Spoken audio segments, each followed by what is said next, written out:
E aí, pessoal, beleza? Estamos aqui já com ele aí na tela, com o pastor missionário, o Wallace Brender. Você sabe que quando eu chamo o Wallace, pipoca as coisas, né?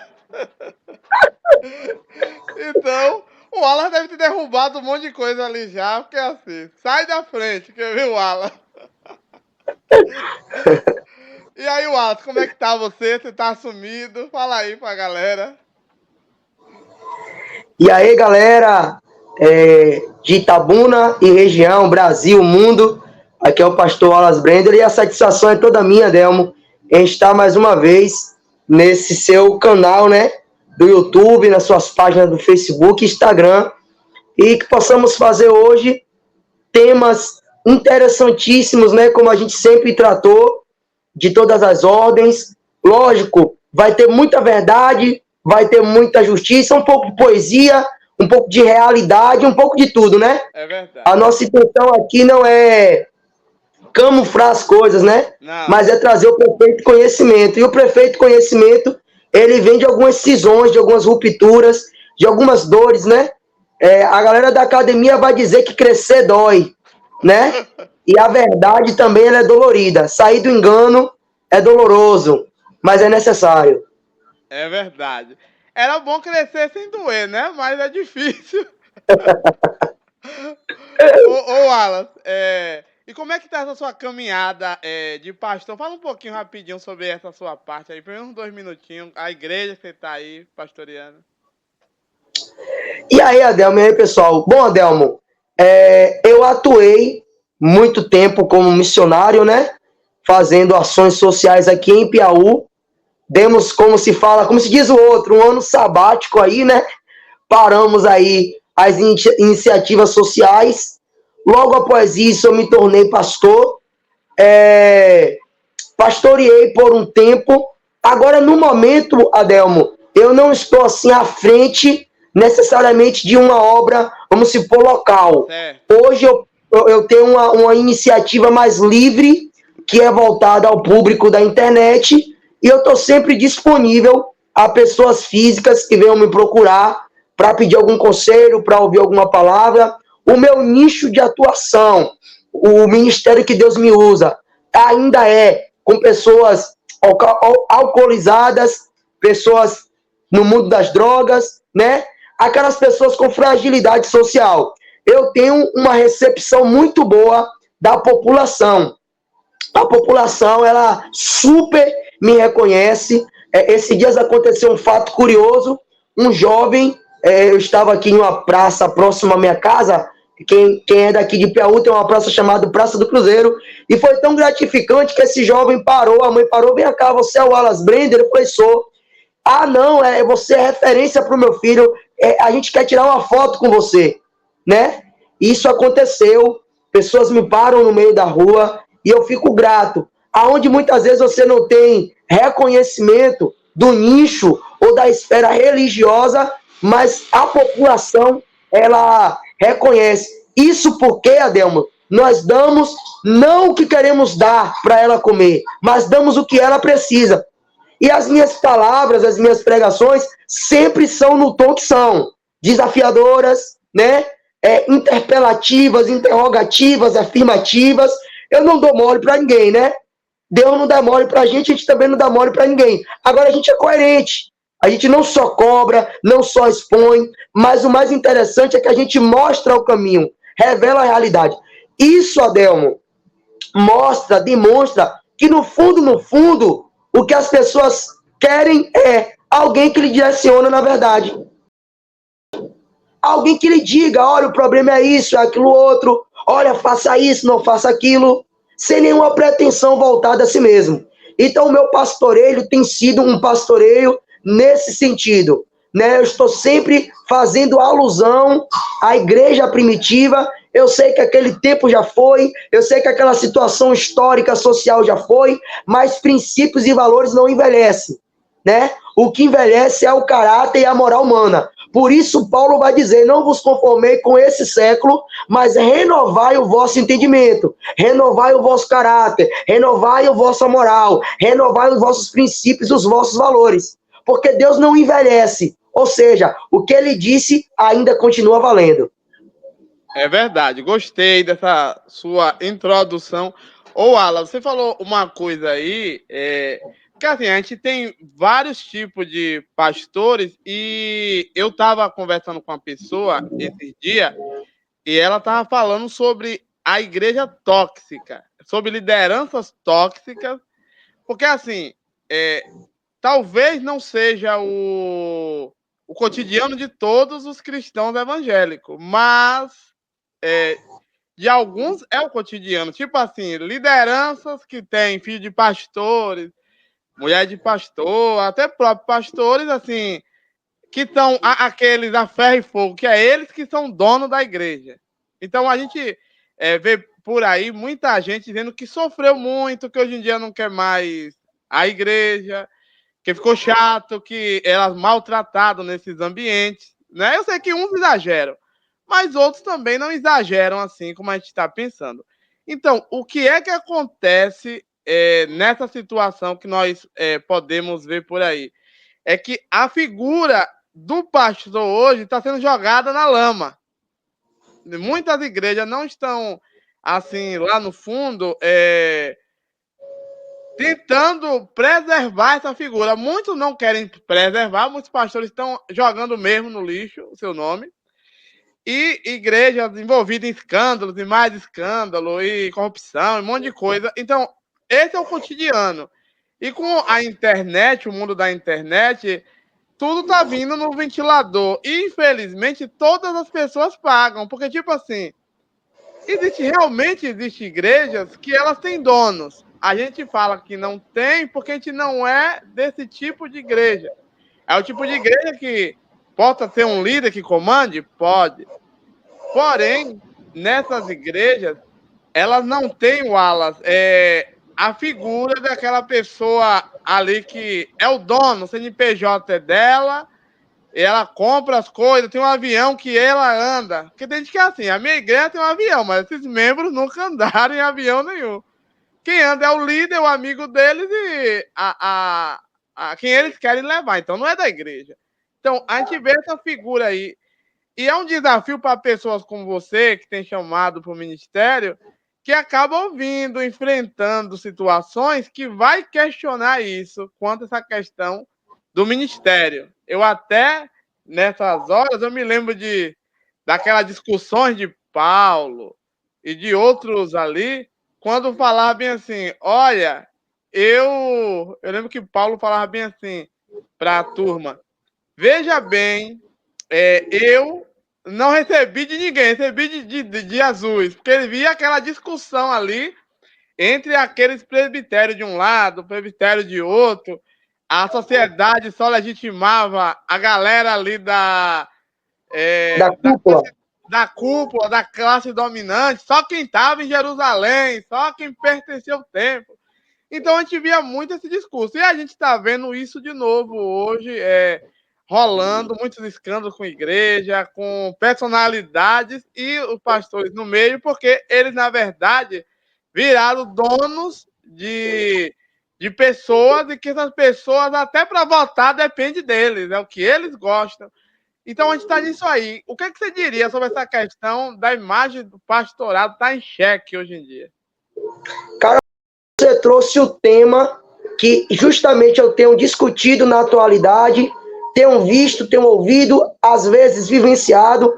Bom, o plano de fundo que retrata essa situação é os pastores de ovelhas, eles esqueceram que embora nós, pessoas físicas, somos chamados de ovelha, não quer dizer que sejamos animais. Nós não somos animais. Nós temos uma simbologia, uma figuração de um tipo de animal. De um tipo de animal dócil, indefeso, que precisa ser guiado, porque ele não tem condição de se dirigir e nem sabe a direção. Isso não pode ser levado à risca, porque, na verdade, nós somos seres humanos. E somos seres humanos dotados de vontade, dotados de direitos e de deveres. Hoje, o que se impõe muito sobre as pessoas os deveres, mas não se garante os direitos. E por que não se garante os direitos? A gente volta lá na historicidade do mundo, do homem. O humanismo trouxe isso. Você sabe que o humanismo tem muita firula, mas algumas coisas são pertinentes. Por exemplo, o conceito de dignidade humana. Os estoicos, você vai ver lá, os persas, né? Aquela galera toda, se nascesse uma pessoa deficiente, não era considerado como ser humano. Há alguns anos atrás, eu e você não era nem considerado gente, porque nós somos negros. Nós éramos o quê? Um objeto em que as pessoas acreditavam se não ter alma. Nos rebaixava ao nível de um animal. Até hoje há uma discussão se animal tem ou não tem alma, se animal sente ou não sente dor, se animal sonha ou não sonha, porque ele demonstra alguns aspectos de carinho, alguns aspectos de relacionamento, de ligação para com o seu dono. Só que nós não precisamos discutir se somos humanos ou não somos, porque somos, e a Bíblia fala que somos imagem e semelhança de Deus. E uma das características que mostra que nós não somos animais, mas pessoas com título simbólico de ovelha, mas somos pessoas, que a Bíblia fala da nossa racionalidade. Nós temos a mente de Deus. Nós temos o livre-arbítrio. Para ter livre-arbítrio, precede a capacidade de raciocinar, de entender. Por que o animal é dominado? Porque ele não tem consciência. Se ele não tem consciência, ele não tem livre-arbítrio. Mas a igreja não é um povo sem consciência. Até para servir a Deus, você decide. Bom, se você vai arcar com as consequências, isso é outros 500. Mas tudo passa pelo seu poder de decisão. Tudo passa pelo reconhecimento de que você é uma pessoa. E às vezes, algumas posturas pastorais tendem a tratar a igreja como um curral. Tende a tratar a igreja como, não simbolicamente, mas de fato, um bando de animal. E não é isso. Como não é isso, nós merecemos respeito, consideração, os nossos sonhos, as nossas vontades, os nossos alvos devem ser levados em conta, porque a Bíblia diz: bem sei eu os pensamentos que tenho a respeito de vós, são planos de paz e não de mal, para vos garantir aquilo que vocês desejam. Perceba que o próprio Deus não nos trata como objeto ou como animal. Ele leva em conta as nossas vontades e necessidades. Qual é o problema? É que as pessoas estão se distanciando do caráter de Deus para se centrar no seu próprio caráter. Ou seja, a igreja de Cristo, a gente tem que se perguntar, será que é a igreja de Cristo hoje em dia ou a igreja dos homens? É claro que há uma igreja de Cristo. Do ponto de vista o quê? Do ponto de vista da soberania de Cristo. Cristo reina sobre a igreja. Por mais que na igreja haja distorções, por mais que na igreja haja mau exemplo, na causa final, Cristo é o cabeça. Cristo é o cabeça. Isso é uma coisa absoluta. Mas Cristo não nega realidades locais e contemporâneas. Por quê? Eu já discuti isso com você. Denominações não é o corpo de Cristo. Como assim, Wallace? Denominações equivalem a partículas do corpo de Cristo. Às vezes tem igrejas que puxam para sua sardinha e falam: nós somos o corpo de Cristo. Eu falo: epa, não. O corpo de Cristo são todas as denominações e ambientes que confessam a Jesus como seu Salvador. Aí está o corpo universal. Você querer puxar a sardinha para alguma denominação, né? Eles foram certos em puxar isso, que também a igreja católica puxou. Mas independente da esperteza dele, sim, de fato, há uma igreja universal de Jesus, mas que não é composta por uma partícula denominacional. É composta por todo o ambiente, grupos e pessoas que confessam a sua fé em Cristo. Então passa por aí o entendimento de: será que nós somos ovelha mesmo? Não, nós somos pessoas com simbolismo de ovelha, mas nós somos pessoa. A outra coisa, para a pergunta não ficar muito longa, a resposta, o problema é: a igreja cada vez mais tem abarcado o mundo. E na tentativa de abarcar o mundo, de se tornar a igreja inclusiva, a igreja pseudo-moderna, pseudo-pós-moderna, ela tem que se depreciar. Porque não tem como agradar o mundo e agradar a Deus. Então, o que é que elas fazem? Eu até cantei uma música esses dias. As pessoas têm dado uma das irmãs de Cinderela. Há uma história negra, uma história sombria sobre Cinderela. Qual é essa história sombria? É que as irmãs de Cinderela fizeram de tudo para calçar o sapato dela. Só que, não conseguindo, elas começaram a mutilar os próprios pés. Só que mesmo assim, não coube. Não adianta se mutilar, não adianta abrir mão de partes do evangelho, de parte de verdades, de parte de valores, de parte de princípios, para tentar se encaixar no formato do mundo. Por mais que você tente cortar e fazer o mosaico, não vai dar certo. É verdade. Não fica perfeito. Então a igreja está se depreciando, se automutilando. Por quem? Para quê? Para alcançar pessoas apenas por número e não por qualidade? Deus fala que mais vale uma alma salva do que todo mundo perdido. Deus não está preocupado com número. Deus está preocupado com qualidade de vida. Esse é um dos fatores, né? É verdade. Ô, Wallace, uma coisa interessante que você falou aí e que a gente sempre discutiu isso, a gente discute, na verdade, até hoje, né? A gente não discutiu, a gente ainda discute até hoje essas questões da seguinte maneira.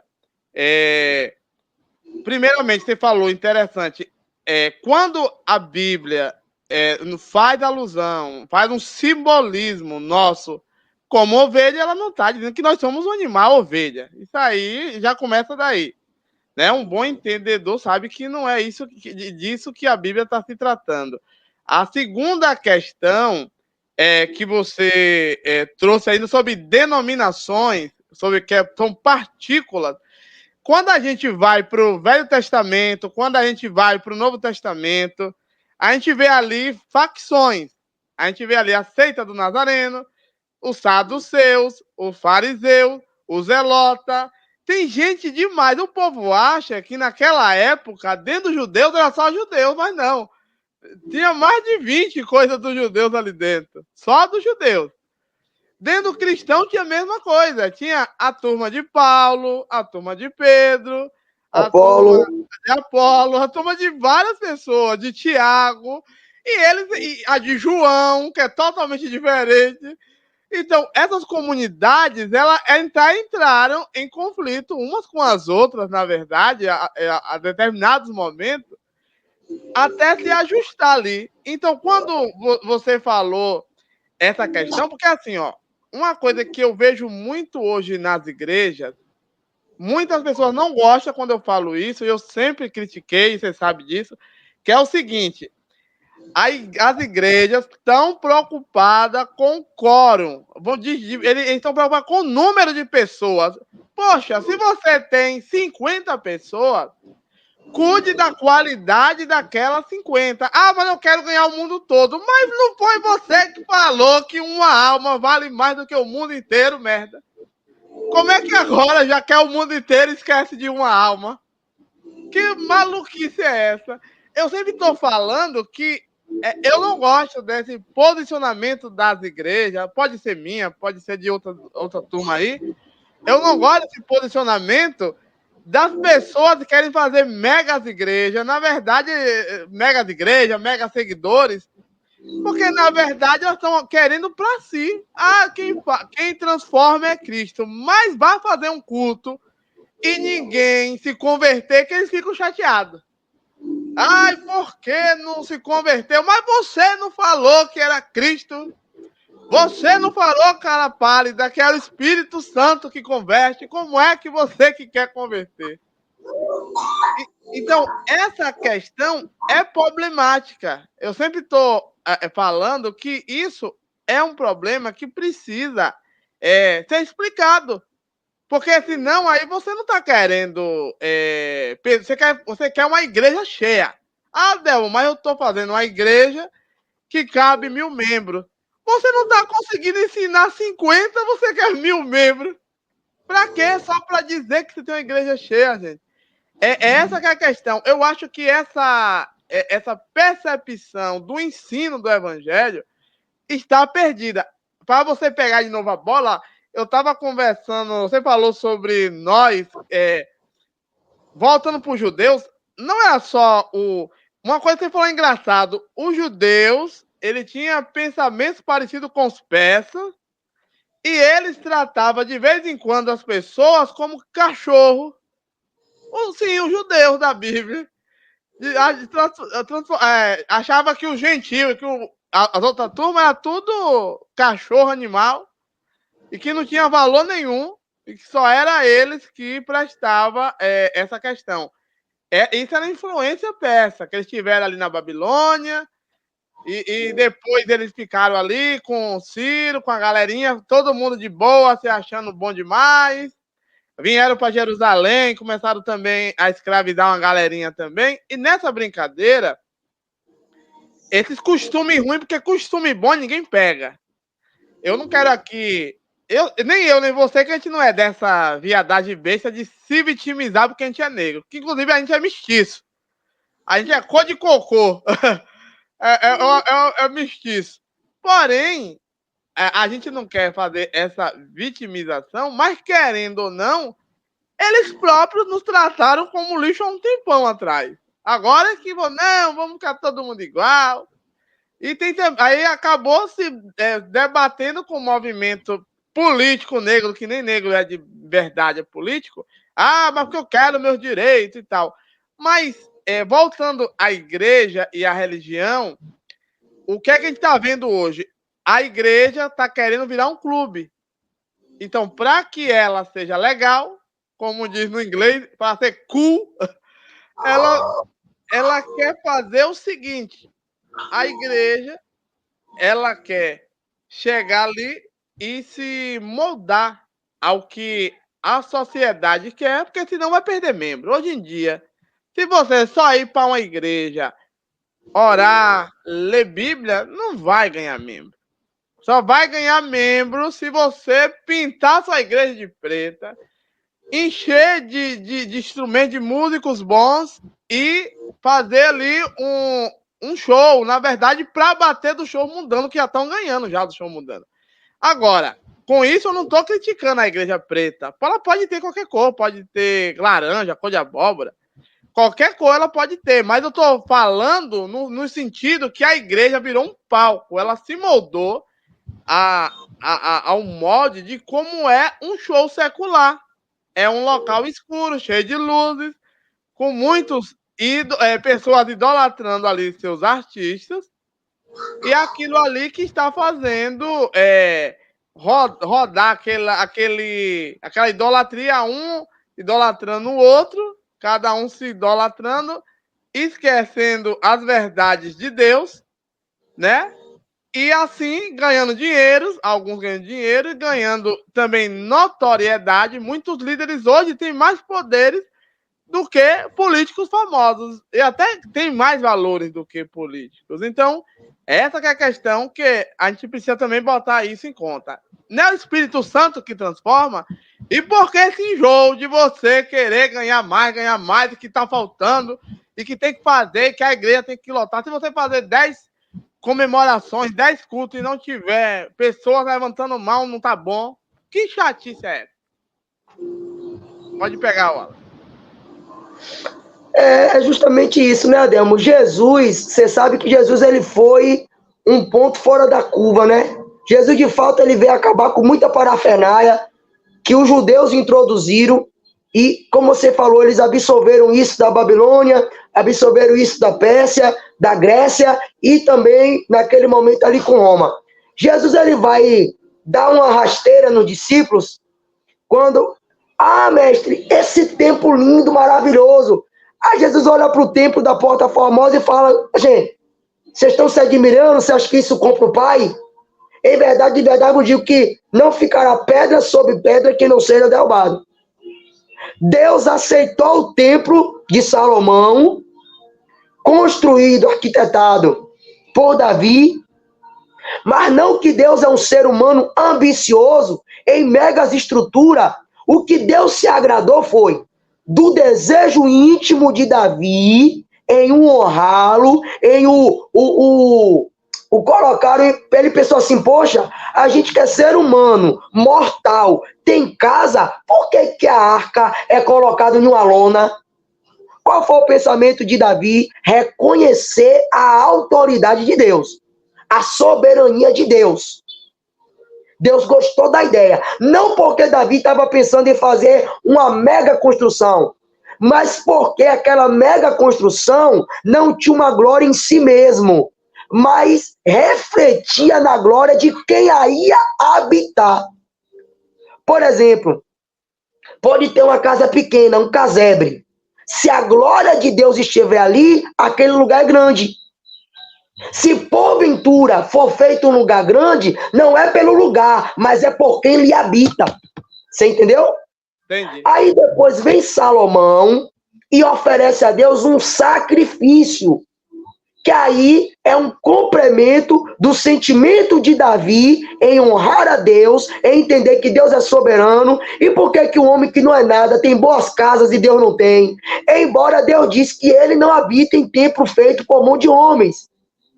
E até hoje é assim. O que Deus levou em conta foi o reconhecimento do coração de Davi. Como Salomão aprendeu aos pés de seu pai, por mais falho que tanto Davi era como Salomão era, mas eles tinham temência, eles reconheciam aquela coisa, dá a Deus o que é de Deus e a César o que é de César. Salomão, seguindo o exemplo de Davi, segue a mesma coisa, oferecendo uma oferta agradável. Lhe pergunto, as igrejas, as megas igrejas, fazem referência à grandeza do Deus que está dentro dela ou à grandeza das paredes que se vê do lado de fora? É a grandeza deles mesmos, deles próprios, não de Deus. Pois é. O sacrifício que há ainda um sacrifício de louvor a Deus, ou o sacrifício que se faz para o próprio benefício. Quando você compra um som de 30 mil, há necessidade de comprar um som de 30 mil? Na verdade, porque assim, vamos ser sinceros, você que é músico, você acha que 300 pessoas que estão em uma mega igreja entendem de música? Não. Não sabe diferenciar? Desde que o som não esteja pipocando,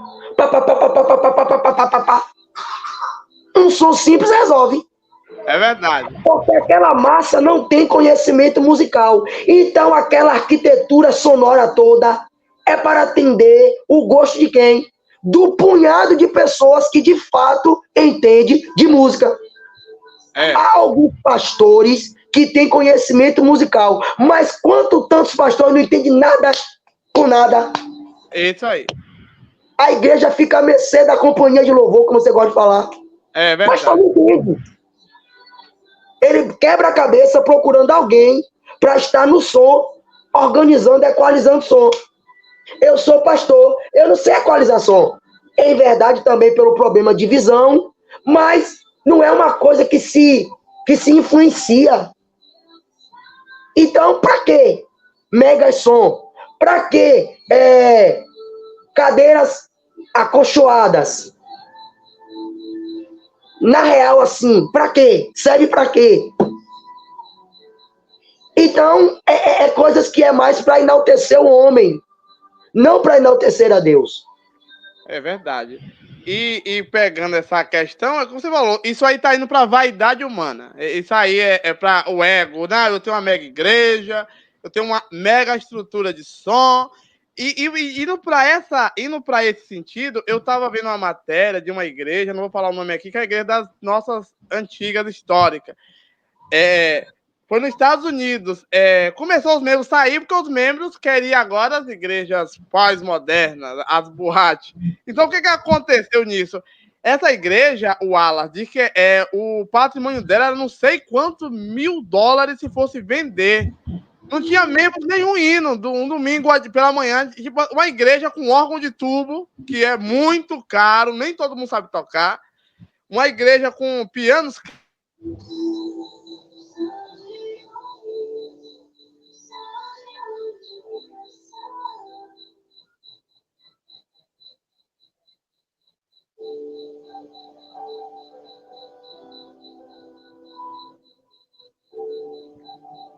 Pronto. Lá no fundo, o Wallace, aquelas megas igrejas, aquela coisa toda, era somente, como a gente está falando, para enaltecer eles próprios. Mas não era algo que estava ali para enaltecer as pessoas. Então, as pessoas foram embora, ficou aquele patrimônio que, até para vender, dá trabalho. Quem vai se aproveitar é dos que ficou por último. Aí, um lugar que, segundo eles, foi consagrado para Deus, daqui a pouco já é um conservatório de música, já é uma boate, já é, sei lá Deus o quê. Até um bordel vira, às vezes. Essa questão que a gente tem que ter cuidado com a finalidade. E a vaidade de alguns líderes pode chegar a isso. E essa questão que eu falei de líderes, igrejas tóxicas, que estão reclamando demais, a gente pode até falar, não, é exagero, não tem, mas tem sim. Existem locais que a gente vê que lideranças, líderes de louvor, se acha o Deus.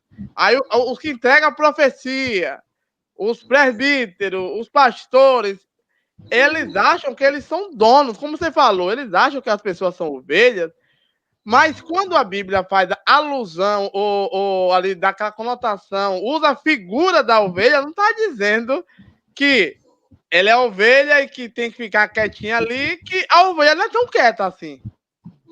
Essa alusão, essa figura que trouxe para ovelhas, que a Bíblia traz para a ovelha, é no sentido que no Oriente, naquela região, essas ovelhas tinham importância, era um animal mais fácil de lidar. E não que é o animal puro e perfeito. Não é bem assim. Não é essa questão. Então eles acham, não, são ovelhas, ou então são gados, como chamam por aí, são gados, e que eles vão fazer o que a gente quer. E às vezes não é assim. Eu sempre tenho dito que eu não tenho problema de ser chamado por comissão, por pastores, por ninguém. Agora, tenha respeito, me chame em particular, converse, não vem com viadagem, com presepada. Então, pessoa, a gente vê muito isso hoje, há um exagero, e isso tem levado a pessoas que nem ateus são, mas estão se autoproclamando ateus, mas que está jogando no ventilador esses problemas que nós, das igrejas, deveríamos já ter resolvido há muito tempo. Chamado a liderança. Eu tenho um exemplo aqui, um caso de alguns pastores que eles já falaram comigo assim algumas vezes. Eu já ouvi alguns falando. Bula com todo mundo, menos com minha mulher. Aí uma vez eu falei, mas rapaz, você está querendo demonstrar na igreja que a sua mulher está acima do estatuto, que está acima das leis que vocês estão estabelecendo, que são preceitos, não são leis. E não é assim. Sua mulher é um membro da igreja como todos os outros. Aí você está querendo dizer que não bula com ela, então ela pode desmerecer os outros membros, pode fazer o que for, porque é a mulher do pastor.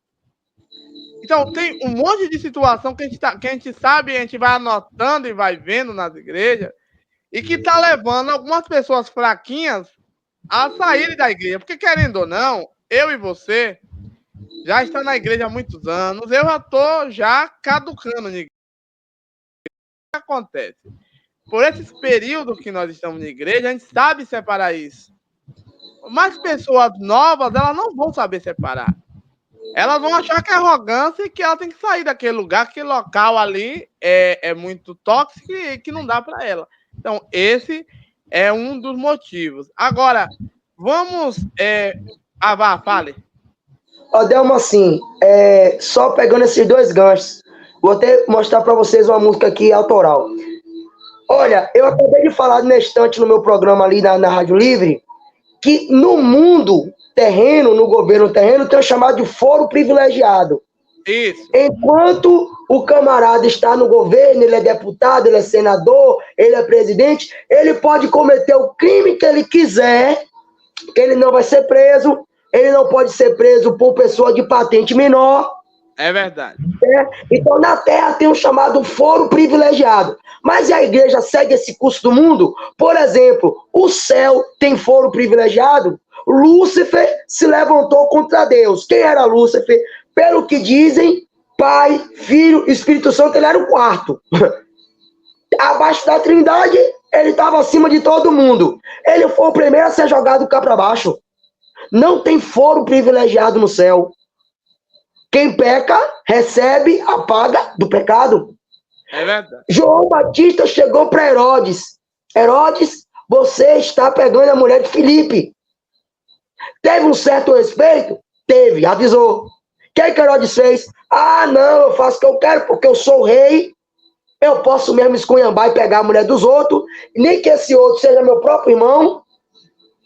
O que foi que João Batista fez?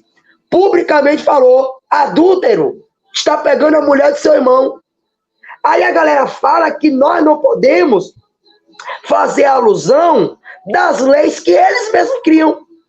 Será que essas leis só servem para as ovelhas?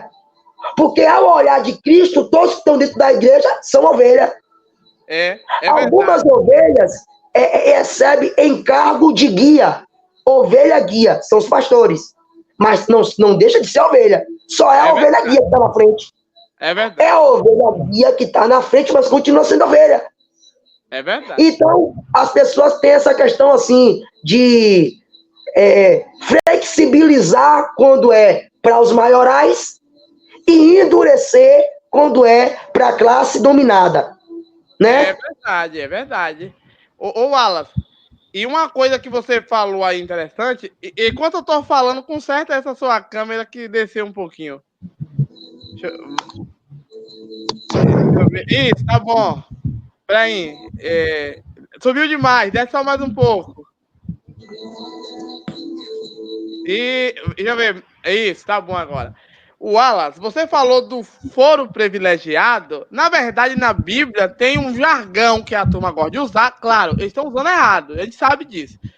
Que é o famoso não toque no ungido. É essa que é a questão. Assim, e os outros não é ungido, não, filho do régua? Então os outros não é ungido e precisa fazer o que então? Se só tem ungido, o resto ninguém é ungido de nada. Então, essa que é a questão que cria aquela... Assim, a gente vê esses megas pastores. Esses megas pastores fazem isso. Eles se colocam numa posição que são os ungidos e que ninguém pode falar nada. Todo mundo, a classe dominante, está submissa a eles. E que eles não podem falar nada porque eles são ungidos. Lembrando a eles que ungido é o mesmo nome Machia, que é Messias, então eles são Cristos, eles são novos Cristos. E lembrando que na Bíblia, se teve alguém que foi chamado de Machia, pelo nome foi Ciro. Então, é uma controvérsia, é uma confusão que eles ficam fazendo para querer essa dominância. Porque eu sou o tipo de pessoa que gosta de respeitar líderes. Você sabe disso, eu respeito.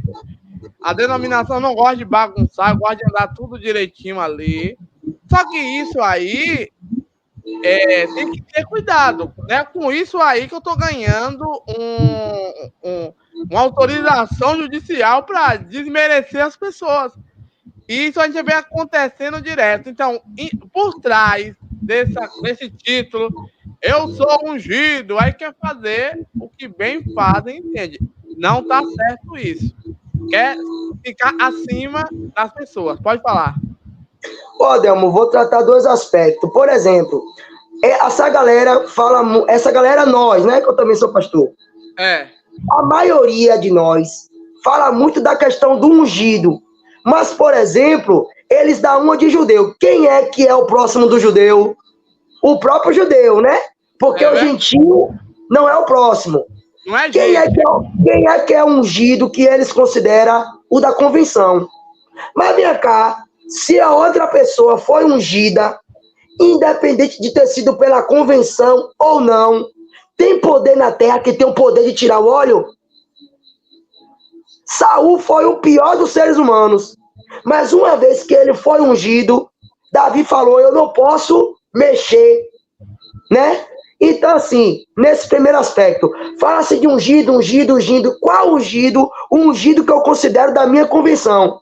Mas se um camarada é um pastor, foi ungido pastor em outro lugar, em outra igreja, em outra denominação, aí, por exemplo, ele vai para a sua denominação, aí você já não recebe ele como pastor, porque ele não foi ungido pela sua convenção. Mas não é óleo do mesmo jeito?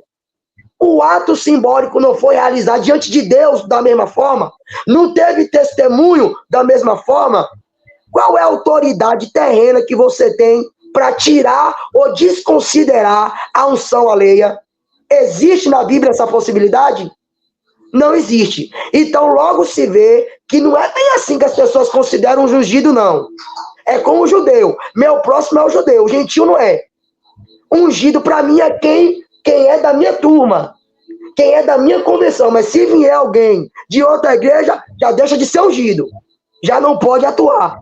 Não há base bíblica para isso. Se é ungido, é ungido. Outra coisa, batismo.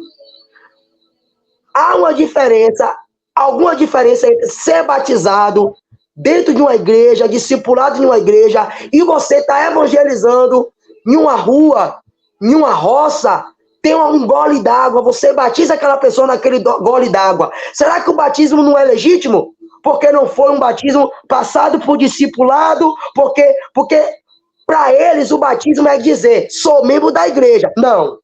A Bíblia diz que o batismo não é para se tornar membro da igreja. É para ter remissão de pecado e ser uma nova criatura para Cristo. Batismo não valida a membresia. Não vale, batismo não é para isso. Eu posso me batizar com vocês, mas ir para outra igreja. Será que meu batismo não vai valer na outra igreja? Ou se eu vim de outra igreja batizado, será que não vale na sua? E se eu falar assim, quero batizar, mas não quero ser membro daí, não vou me batizar por causa disso? Filipe picou no pé do eunuco? Ah, não, então eu vou com você até a Etiópia, lá eu vou criar uma igreja, porque você tem que ser de uma igreja vinculada a mim, porque eu lhe batizei. Não, Filipe batizou, foi teletransportado, ó, virou fumaça, e o cara seguiu seu rumo. Porque o pacto que ele fez não foi com Filipe. Filipe foi uma testemunha, mas a confissão dele pública foi com Deus. E é Cristo que vai justificar sua confissão pública. Porque ele fala, aqueles que me confessar diante dos homens, eu confessarei. Aquele que me negar, eu negarei. Quem é que me nega e quem é que me afirma é Jesus. Não é um concílio, não é um conselho de igreja que diz se eu sou batizado legitimamente ou não, se eu sou ungido ou não sou. Se Cristo ungiu, é Cristo que testifica. Se em nome de Cristo foi batizado, é Cristo que o justifica.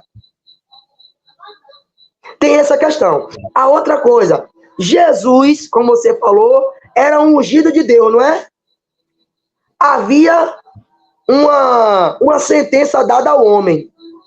Jesus deixou de receber a sentença de Deus porque ele era um ungido? Não. Não. Para que a graça se manifestasse, alguém teve que pagar o pato. Nesse caso, Jesus não era culpado, mas se fez culpado por nós. O que eu quero dizer é, será que um ungido pecando, ele não recebe a justiça de Deus? Será que ele está acima das outras pessoas? Se o próprio Cristo recebeu a justiça de Deus para que não fosse nós. Eu estava falando uma coisa, a graça não é para mudar o caráter justo de Deus. A graça é para mudar o nosso caráter. Eu e você sempre fala do Deus bipolar, do Deus esquizofrênico, que o povo fala, antes Deus matava, destruía, construía e derrubava. Hoje não, por causa de Cristo. Não entenda assim. A graça não foi para mudar o comportamento de Deus, a graça é para mudar seu comportamento. Deus continua sendo Deus. Porque se ele mata, tá certo. Se ele não mata, tá certo. Se ele destrói, tá certo. Se não... O que ele fizer vai estar sempre certo. Agora, se eu e você pecar, nós estamos errados. Se eu e você matar, tá errado. Se eu e você destruir, tá errado. Mas Deus não tá. Por isso a graça não é um dispositivo para mudar Deus. É um dispositivo para mim mudar. Deus continua sendo o mesmo Deus que mata, que julga, que destrói, que queima, que gera paz, mas também gera guerra, que cria luz, mas também cria escuridão. Não crie a graça, não pegue a graça para limitar Deus ou para dizer que Deus tem dupla personalidade. Não é sobre isso que se trata a graça. A graça é uma oportunidade de mudança para nós. E Cristo, que é a graça viva, recebeu a lei de Deus. Recebeu a punição divina. E aí, mas ele não trouxe a graça porque ele mesmo não se livrou, porque Deus não mudou. A ofensa que foi feita a Deus ainda existia. E a sua ira precisava ser aplacada em alguém. Então nenhum pastor, nenhum obreiro pense que vai pecar e não vai aplacar a ira de Deus, porque vai ter que aplacar a ira de Deus. É verdade. Muito interessante, inclusive, esse vai ser um tema para outra live, que está chegando no nosso horário, você vai cantar sua música. Uma coisa que interessante que vamos falar é sobre essa questão, que a turma criou o Deus progressista bonzinho, que gosta dos animais e é vegano, e o Deus carnívoro do Velho Testamento. Não existe. Aparentemente, na forma de redação, você tem essa noção. Mas durante todo o decorrer, é Deus que está fazendo tudo. Então a gente vai falar sobre isso, né? Porque a turma é assim, a turma, ela canta. Se Deus fizer... Aquela música chata, que eu tenho... Essa música é chata. Se Deus fizer, ele é Deus, não sei o que lá. Mas, quando ele bem quer, ele diz que quem fez foi Satanás. Então, a gente vai falar sobre isso de outro vídeo. Wallace, cante sua música aí, que nós só temos 6 minutos. Bote sua Valeu. música pra cantar aí agora pra gente, meu querido. Qual é o nome da música? Socorro, vamos fazer um manifesto aqui. Mas não é um manifesto comunista, não. Lá ele!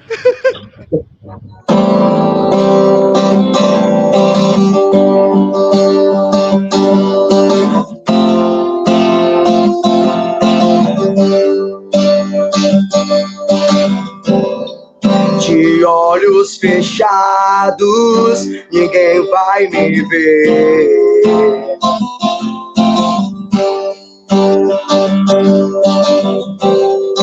De braços cruzados, abraços não vou receber.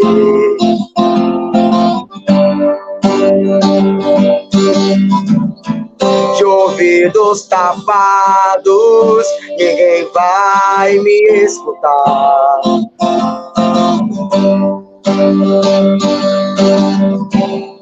Com o coração fechado, ninguém vai me ajudar. Rogo por um bom samaritano que passe por aqui.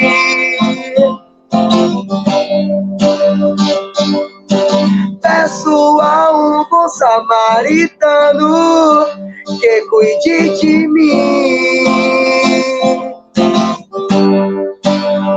E se o levita e o sacerdote passarem de largo, mesmo vindo de Jerusalém. E se o levita e o sacerdote me abandonarem, mesmo vendo que eu sou judeu, Yeshua, Cristo Hamashia,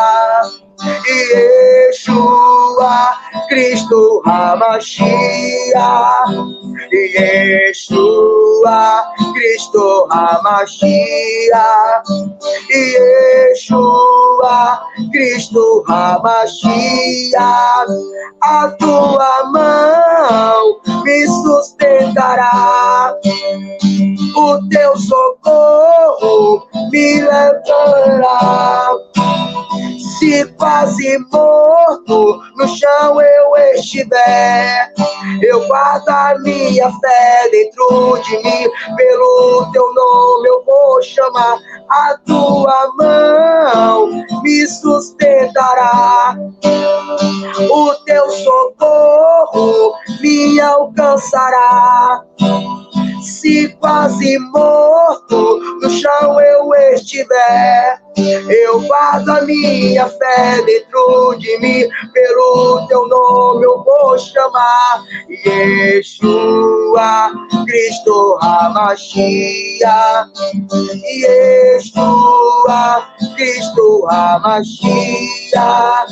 E se o levita e o sacerdote passarem de largo mesmo vindo de Jerusalém, e se o levita e o sacerdote me abandonarem mesmo vendo que eu sou judeu, a tua mão me sustentará, o teu socorro me alcançará. Se quase morto no chão eu estiver, eu guardo a minha fé dentro de mim, pelo teu nome eu vou chamar, Yeshua, Yeshua, Yeshua, Yeshua.